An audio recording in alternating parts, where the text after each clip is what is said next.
Good morning and welcome to the Core Connection. I'm Mira Rubin here with you on Enlightened World Network, and today's topic is being the river. When we talk about identities, we talk about I am this, I am that, and it creates sort of a box or a container for our experience. And I'm wondering if we can explore the expansiveness that's available to us when we perceive ourselves rather than a boxed static identity as something that is constantly flowing and changing and transforming, like the flowing of a river. And so before, it should be a fun conversation, but before we get started, let's take a minute or two to get present. Let's take a deep breath in through your nose and hold it. And imagine clean, crisp oxygen flooding your lungs, flowing into your bloodstream, nourishing all your cells, all your organs, and bringing vital life energy to your body and being. And as you exhale, exhale any negativity, any stress, fatigue. And now let's take another deep breath in through your nose and hold it. This time, imagine brilliant, bright light lighting you up from the inside out, illuminating, electrifying, energizing all your cells, your electrons, your molecules, lighting you up from the inside out. And as you exhale, exhale any remaining stress, tension, negativity, fatigue. Excuse me, fatigue. And now let's just gently press our palms together and very, very softly rub your fingers against your palms to feel the deliciousness of that sensation and the tickling and tingling of your fingers against your palms, and allow yourselves to bring yourselves present right here, right now, in these remarkable bodies that enable us to experience life. Welcome, welcome, welcome. It's so good to be here with you. And today, the topic is being the river. And I think that we often find ourselves essentially putting ourselves in a box to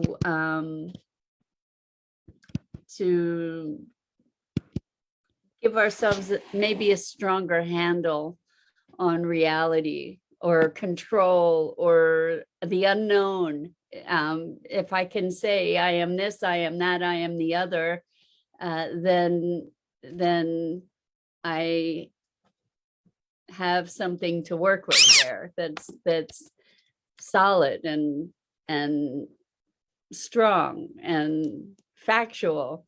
And in fact, maybe it's not really the case. Maybe, good morning, Rosalind. So good to have you here. Thank you for chiming in, and welcome to everybody who's joining us. I think we get to look at this notion of identity, and I'm this kind of person, I'm that kind of person, this is what I do, this is who I am, that's what I believe.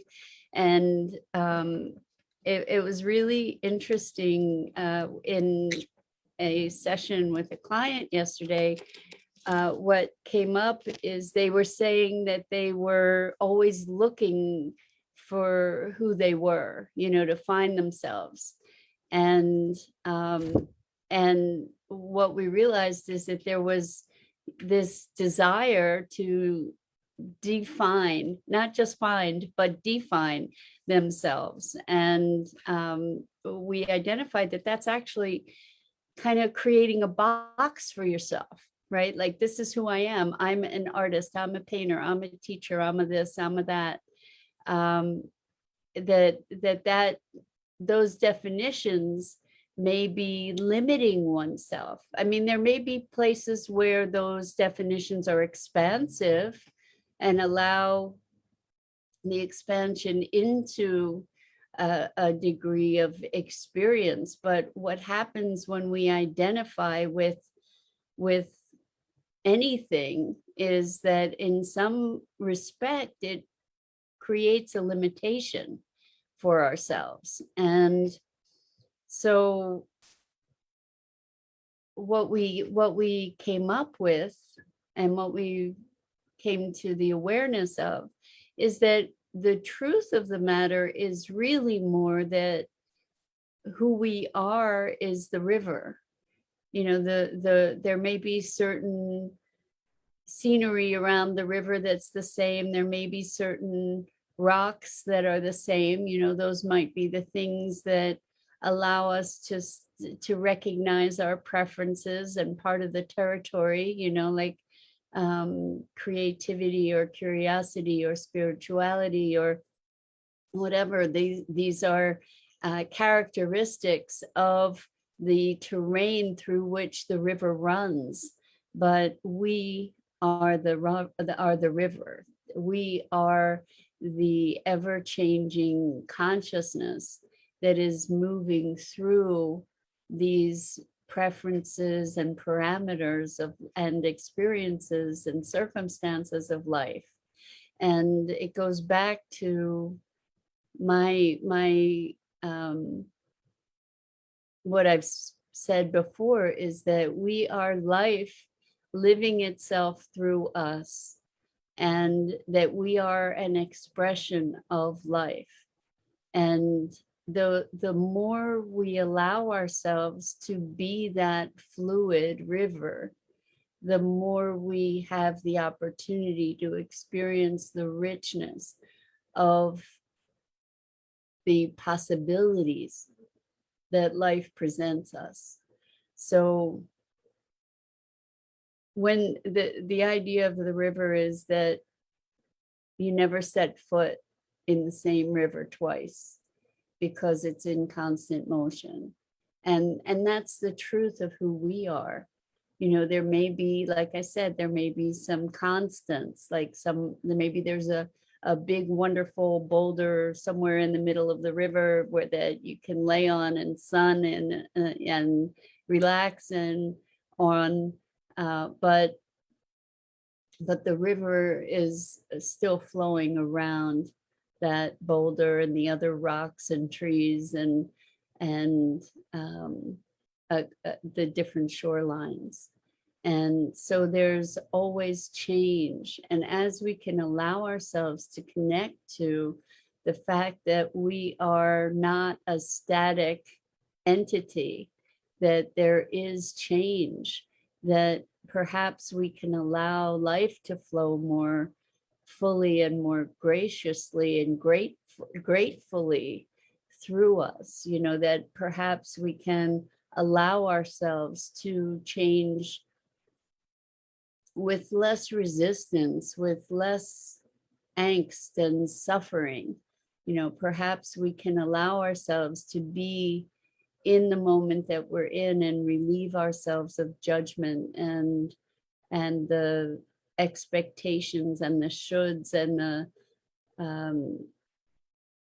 the valuations that we can so often fall prey to. So I'm wondering how that sits with you, this notion of being the river, and allowing for the flow of life to move you in the direction of your greatest fulfillment. I think, the building of these identities is like damming the river and creating obstruction that we then need to figure out how to overcome, right? And there are eddies and flows and whirlpools and all kinds of other things that are happening in that river as it's flowing.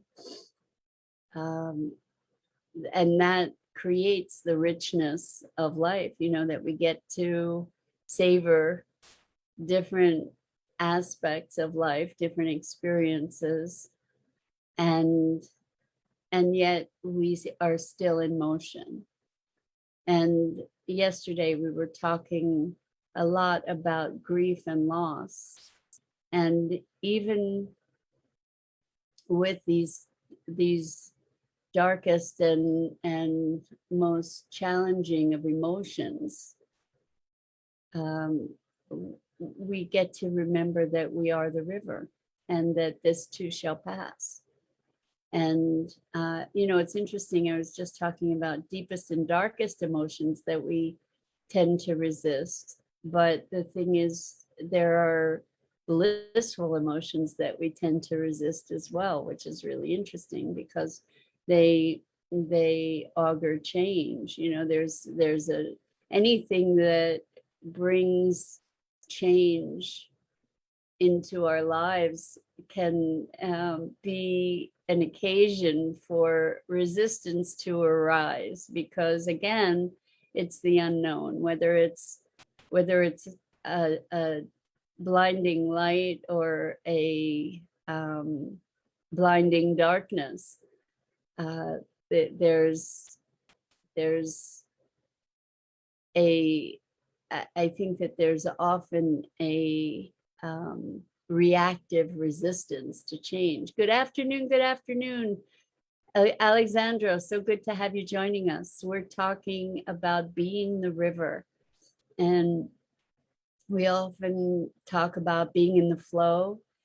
Being in the river or being the river is being the flowing expression of life, and the less resistance we offer and the more we allow ourselves to be taken by the flow of the river, the more authentically expressed we are, it's kind of interesting, in losing ourselves, we become more ourselves, if that makes any sense, or maybe it's not so much losing, but it's in releasing the grip, releasing the hold, the constraints, the definition. I'm a good girl. I'm a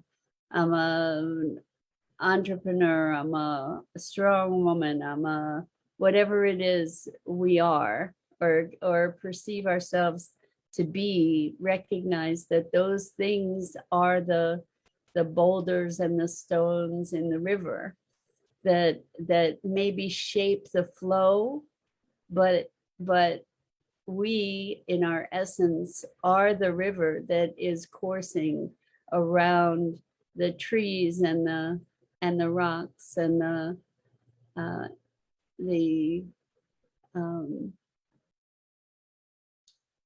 the edges. That's us, that we're in constant flow and motion. And I think that there's a richness available to us as we entertain that idea of being fluid, because it releases us from the bounds that we may, or the binds that we may be putting upon ourselves, to allow greater expression. Like we may have an impulse to study something and maybe even go back to school, and what might arise is, well, I'm too old, it's too late, all kinds of stories about why, how stories of that enable us to kill our dreams before we even get started with them, right? Or I can't do that because this, that, or the other thing.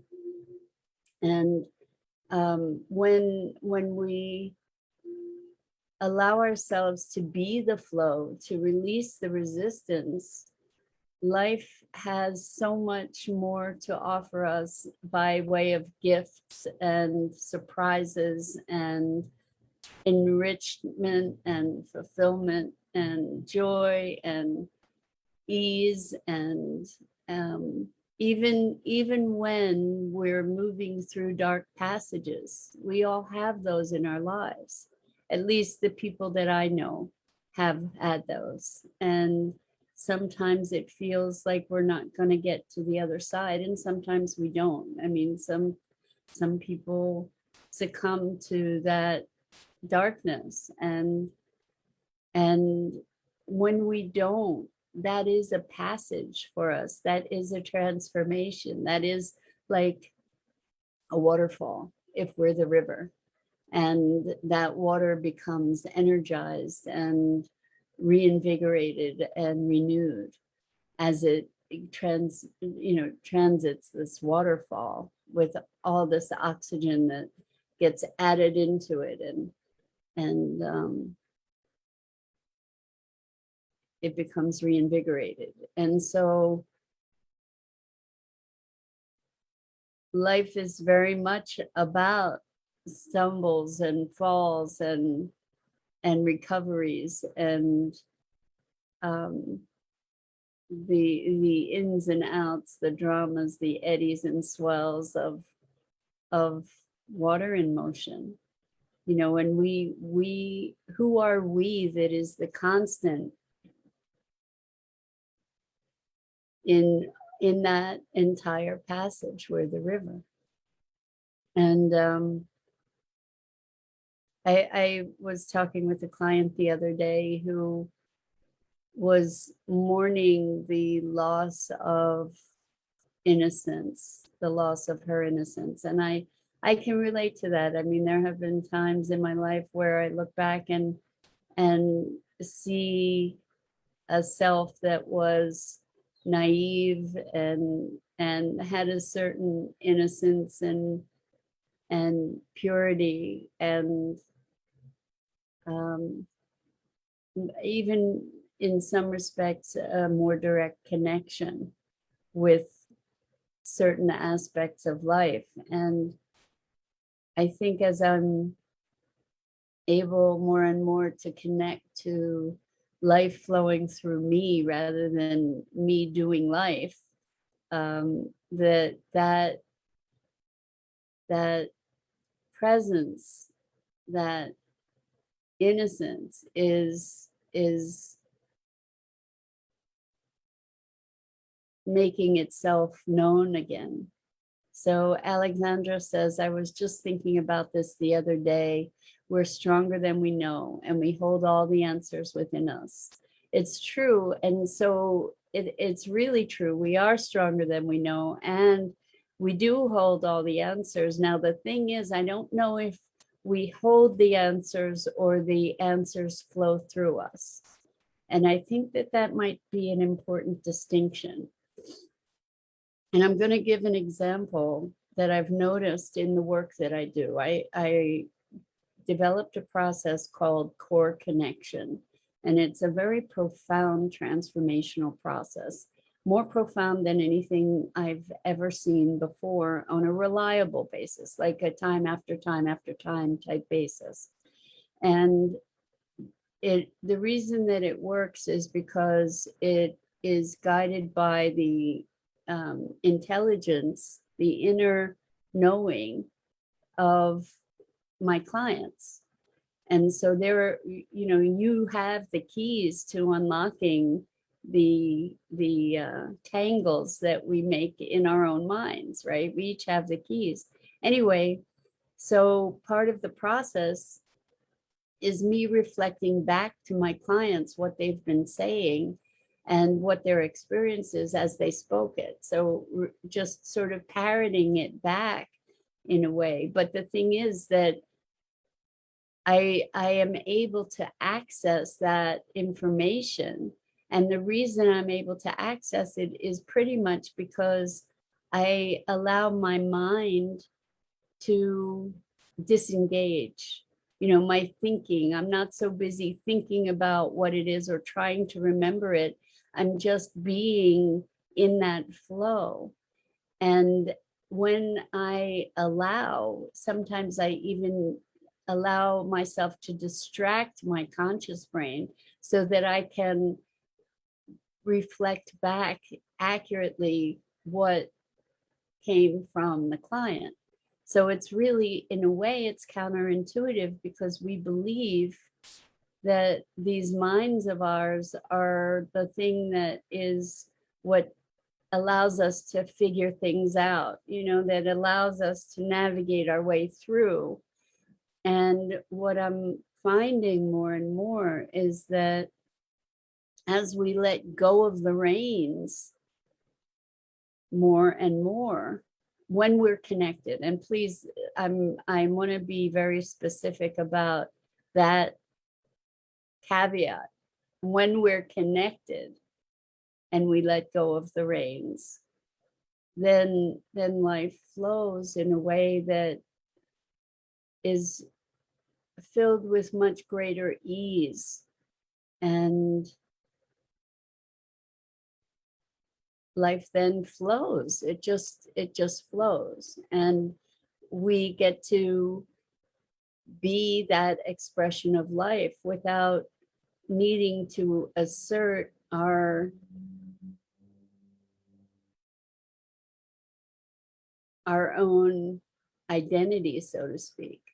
You know, that the more we disappear, the more we're here, if that makes any sense at all. I hope it does. The more the I that wants to control and direct and define things lets go of the reins when I'm connected, then the more life will flow. And the more, ironically, the more will be made manifest in the world. You know, like the doing that arises out of that is not a premeditated, predetermined list of things to accomplish. It's an unfolding of life. You know, it's so interesting because there are plenty of things for me to do. I could have a very long to-do list, and when I do have a very long to-do list, what I find is that I get overwhelmed, and oftentimes do less. And that may just be me. I know that a lot of people find comfort in a to-do list, but then the thing is, with that to-do list, it's very tempting to become a human doing rather than a human being.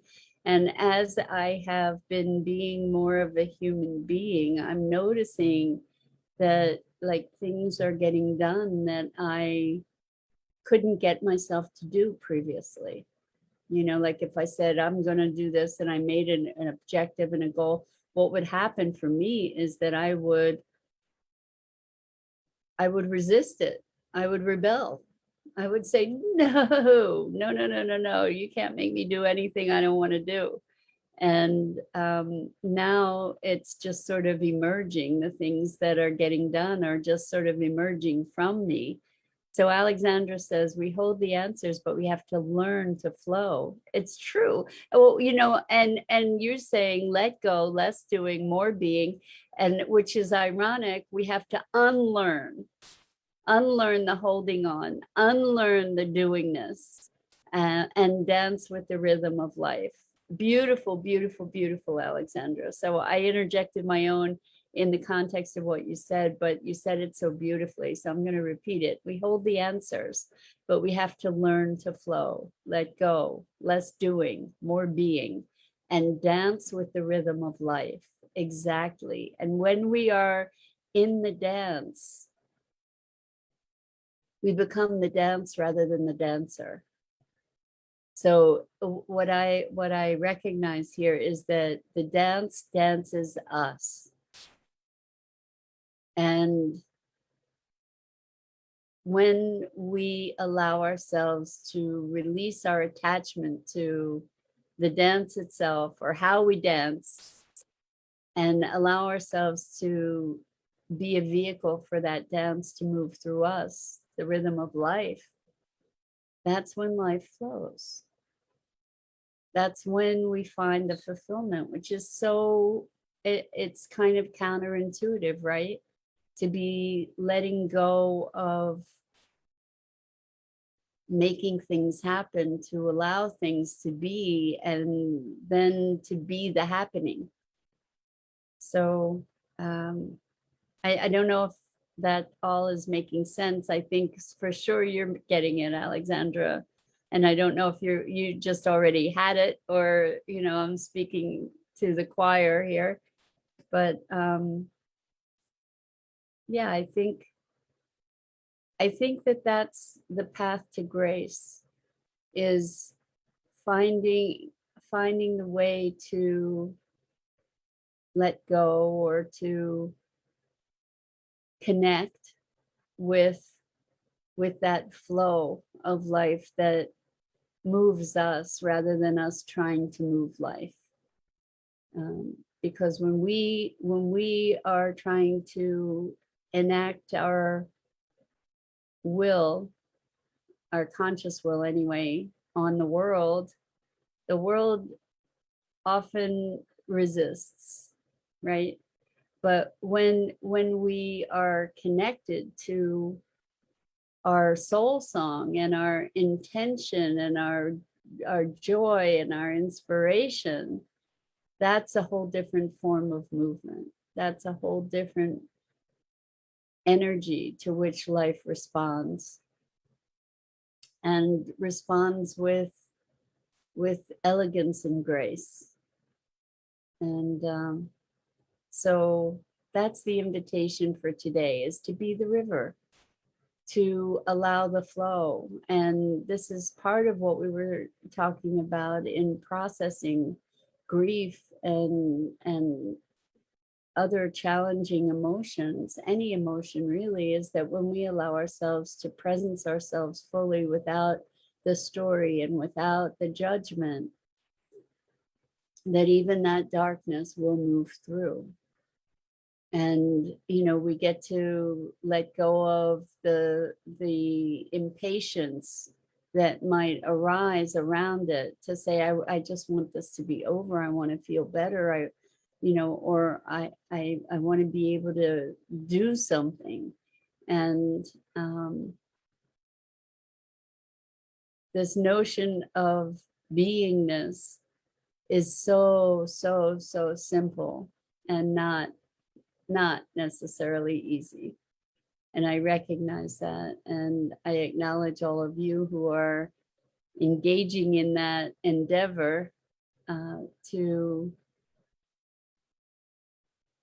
to find more presence and more connection with the song of your soul. Because that's what it's really about. That's really the point, as far as I can tell. I mean, it is to be connected to the life that wants to live itself through us, and we get to be the vehicle. So with that, it's another wonderful morning, and I thank you so much for being here and participating, and holding the space of heart and mind for these kinds of conversations. Hopefully they're expansive. That's the idea for all of us, right? That together we get to expand into a new dimension of consciousness and being, and to be the change that we want to see in the world. So with that, I'm Mira Rubin. This is the Core Connection, and I go live each weekday morning here on Enlightened World Network on the Facebook page. And I invite you to check out the other awesome programming on the Enlightened World Network, on Enlightened World Living, and EWN One with the Earth. And again, it's such a gift and a privilege to be spending these mornings with you, and I'm so, so grateful. So until next time, let that river flow.